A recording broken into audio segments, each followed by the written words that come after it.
નમસ્કાર. ક્યારે એવું વિચાર્યું છે કે આપણા ફોન જેવી એક નાનકડી વસ્તુ આખા ઘરની લાઇટ કેવી રીતે ચાલુ કરી શકે? અદ્ભુત છે નહીં? તો આજે આપણે બસ એ જ રહસ્ય ખોલવા જઈ રહ્યા છીએ કે કેવી રીતે નાના ઇલેક્ટ્રોનિક્સ આટલી બધી શક્તિને કાબૂમાં રાખે છે. અને આ વાર્તા એ આધુનિક ટેકનોલોજીનો પાયો છે. તો મૂળભૂત સવાલ આ જ છે. જરા વિચારો. એક તરફ છે એકદમ નાજુક, ઓછી શક્તિવાળી 5 વોલ્ટની કમ્પ્યુટર ચિપ અને બીજી તરફ ઘરનું કોઈ પાવરફુલ 230 વોલ્ટનું ઉપકરણ. આ તો જાણે બે સાવ અલગ જ દુનિયા થઈ ગઈ. તો આ બંનેને એકસાથે કેવી રીતે લાવી શકાય? ચાલો આજે આ કોયડો ઉકેલીએ. ઓકે, તો આ સમજવા માટે આપણે 4 ભાગમાં આગળ વધીશું. પહેલાં આપણું લક્ષ્ય શું છે એ સમજીશું. પછી એને પૂરું કરવા માટે કયું હાર્ડવેર જોઈએ એ જોઈશું. ત્યાર પછી એ હાર્ડવેરને ચલાવનાર સોફ્ટવેરની વાત કરીશું. અને છેલ્લે આખી સિસ્ટમ એકસાથે કામ કેવી રીતે કરે છે એ જોઈશું. તો ચાલો શરૂ કરીએ. તો સૌથી પહેલાં આપણું લક્ષ્ય એકદમ સરળ પણ ઘણું શક્તિશાળી. આપણે પાવરની બે સાવ અલગ દુનિયા વચ્ચે એક પુલ બાંધવાનો છે.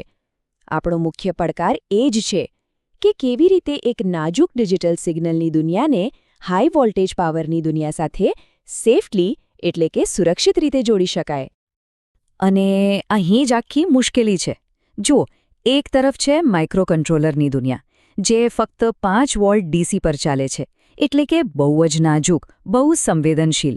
અને બીજી તરફ છે આપણા ઘરના ઉપકરણોની દુનિયા, જે 230 વોલ્ટ એસી પર ચાલે છે, એટલે કે ભરપૂર પાવર. હવે આ બંનેને સીધા જોડવાનો પ્રયત્ન કરવો એ કેવું છે ખબર છે? જાણે કોઈ સાયકલને ટ્રેનના એન્જિન સાથે બાંધી દે. પરિણામ શું આવે? માઇક્રોકન્ટ્રોલર તો તરત જ બળીને ખાક થઈ જાય. તો આ સમસ્યાનો ઉકેલ શું? જવાબ છે રિલે. રિલેને તમે એક જાદુઈ ઘટક કહી શકો. એ મૂળભૂત રીતે એક ઇલેક્ટ્રોમેગ્નેટિક સ્વિચ છે. એનું કામ શું? એ નાના પાવરનો ઉપયોગ કરીને મોટા પાવરવાળા સર્કિટને ચાલુ કે બંધ કરે છે. મતલબ કે એ એક સુરક્ષિત પુલ જેવું કામ કરે છે, જે આ બંને દુનિયાને એકબીજાને કોઈ પણ નુકસાન પહોંચાડ્યા વગર વાતચીત કરવા દે છે. સારું, તો હવે વાત કરીએ હાર્ડવેરની. આ એક ટીમ જેવું કામ છે. તો ચાલો જોઈએ કે આખી સિસ્ટમ બનાવવા માટે કયા કયા ભૌતિક ઘટકો એક ટીમ બનીને કામ કરે છે. ઓકે, તો આ છે આપણી આખી સિસ્ટમનું બ્લુપ્રિન્ટ. હવે આ જોઈને કદાચ થોડું જટિલ લાગે, પણ ચિંતા કરવાની બિલકુલ જરૂર નથી. આપણે આને એક નકશા તરીકે વાપરીશું અને એક એક કરીને દરેક મુખ્ય ભાગને મળીશું અને એનું કામ સમજીશું. તો ચાલો આપણી ટીમના મુખ્ય ખેલાડીઓને મળીએ. સૌથી પહેલા ટીમનું મગજ, એ છે 8051 માઇક્રોકન્ટ્રોલર. પછી છે ટ્રિગર, એટલે કે આપણું સાદું પુશ બટન. ત્યાર પછી આવે છે ટ્રાન્ઝિસ્ટર, જે એક એમ્પ્લીફાયર જેવું છે. એ માઇક્રોકન્ટ્રોલરના ધીમા અવાજને મોટો અને જોરદાર બનાવે છે. અને છેલ્લે ટીમની તાકાત, એટલે કે રિલે, જે ખરેખર લેમ્પને ચાલુ બંધ કરવાનું ભારે કામ કરે છે. તો આખી વાત એમ છે કે સિગ્નલ એક સફર કરે છે. કેવી રીતે? જુઓ, સૌથી પહેલાં બટન દબાય છે અને સિગ્નલ પહોંચે છે માઇક્રોકન્ટ્રોલર પાસે. માઇક્રોકન્ટ્રોલર વિચારે છે અને પોતાનો સિગ્નલ ટ્રાન્ઝિસ્ટરને મોકલે છે. ટ્રાન્ઝિસ્ટર એ સિગ્નલને એકદમ પાવરફુલ બનાવીને રિલેને એક્ટિવેટ કરે છે. અને બસ, રિલે ક્લિક કરીને સ્વિચ ચાલુ કરે છે અને આપણો 230 વોલ્ટનો લેમ્પ ઝળહળી ઉઠે છે. જો હાર્ડવેર શરીર હોય તો એને શું કરવું એ કહેવા માટે એક મગજ પણ જોઈએ, ખરું ને? અને એ મગજ એટલે સોફ્ટવેર. તો ચાલો હવે એ કોડ પર એક નજર નાખીએ, જે આ આખા ખેલને નિયંત્રિત કરે છે. આ જે દેખાય છે એ છે સોફ્ટવેર, માઇક્રોકન્ટ્રોલરની પોતાની ભાષા. એની દરેક લાઇન એક ચોક્કસ સૂચના છે. હવે આપણે આખો કોડ સમજવાની જરૂર નથી. આપણે ફક્ત 3 મુખ્ય આદેશો પર ધ્યાન આપીશું, જે આખી સિસ્ટમને ચલાવે છે. કોડની આ પહેલી લાઇન બહુ જ રસપ્રદ છે. એને કહેવાય વેઇટિંગ લૂપ.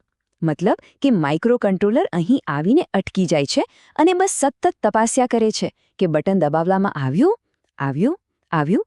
જાણે કોઈ સૈનિક પોતાના કમાન્ડરના આદેશની રાહ જોતો ઊભો હોય.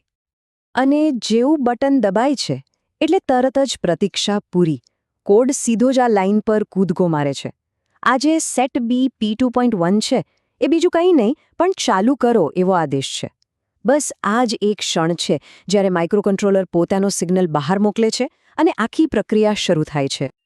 હવે આદેશ મોકલ્યા પછી તરત જ કોડ એક નાનકડો બ્રેક લે છે. કેટલો? આંખના પલકારા જેટલો, લગભગ 250 મિલિસેકન્ડનો. પણ આ નાનકડો વિરામ બહુ જ જરૂરી છે. એનાથી સિસ્ટમ સ્થિર રહે છે અને જો કોઈ ભૂલથી બટન વારંવાર દબાવી દે તો પણ કોઈ ગડબડ થતી નથી. એક નાનું પણ ખરેખર સ્માર્ટ પગલું છે આ. અને હવે અંતિમ અને સૌથી મજેદાર ભાગ. ચાલો હવે બધું એક સાથે જોઈએ. કેવી રીતે હાર્ડવેર અને સોફ્ટવેર એકબીજાના તાલમાં તાલ મિલાવીને આપણું લક્ષ્ય પૂરું કરે છે.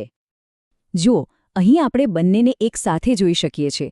એક તરફ છે કોડ એટલે કે મગજ અને બીજી તરફ છે સર્કિટ એટલે કે શરીર.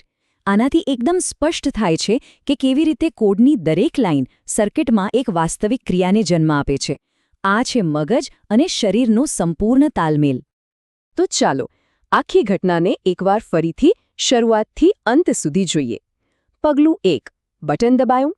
પગલું 2, કોડની રાહ જોતી લૂપ તૂટી. પગલું 3, માઇક્રોકન્ટ્રોલરે હાઈ સિગ્નલ મોકલ્યો. પગલું 4, ટ્રાન્ઝિસ્ટરે એને મજબૂત બનાવ્યો અને રિલે એક્ટિવેટ થયું. અને પગલું 5, ક્લિક, લેમ્પ ચાલુ. જોયું? એક નાનકડા ડિજિટલ સિગ્નલથી કેટલો મોટો વાસ્તવિક પરિણામ મળ્યું. આપણે અત્યાર સુધી જે પણ વાત કરી એ ફક્ત એક લેમ્પને ચાલુ બંધ કરવાની હતી. પણ સાચું કહું તો આ તો માત્ર શરૂઆત છે. આ જે સિદ્ધાંત છે ને એ શક્યતાઓની એક આખી નવી દુનિયાના દરવાજા ખોલી નાખે છે. તો સવાલ એ છે કે આ બધું આટલું મહત્વનું કેમ છે? કારણ કે આ જ સિદ્ધાંત આજે દરેક જગ્યાએ વપરાય છે. આપણા સ્માર્ટ હોમની લાઇટ્સ અને પ્લગમાં, ફેક્ટરીના મોટા મોટા મશીનોમાં, રોબોટિક્સમાં, વેન્ડિંગ મશીનોમાં, ગાડીઓના ઇલેક્ટ્રોનિક્સમાં, લગભગ બધે જ. આ ટેકનોલોજી ખરેખર સર્વવ્યાપી છે. તો અંતમાં આ જ સાર છે. ડિજિટલ લોજિક એટલે કે કોડ વડે ભૌતિક જગતને, આપણી આસપાસની વસ્તુઓને નિયંત્રિત કરવાની જે ક્ષમતા છે એ જ આધુનિક ટેકનોલોજીનો પાયો છે. અને આ જે સરળ સર્કિટ આપણે જોયું એ આ જ શક્તિશાળી વિચારનું એક શ્રેષ્ઠ ઉદાહરણ છે. તો આખી ચર્ચાના અંતે એક સવાલ વિચારવા માટે.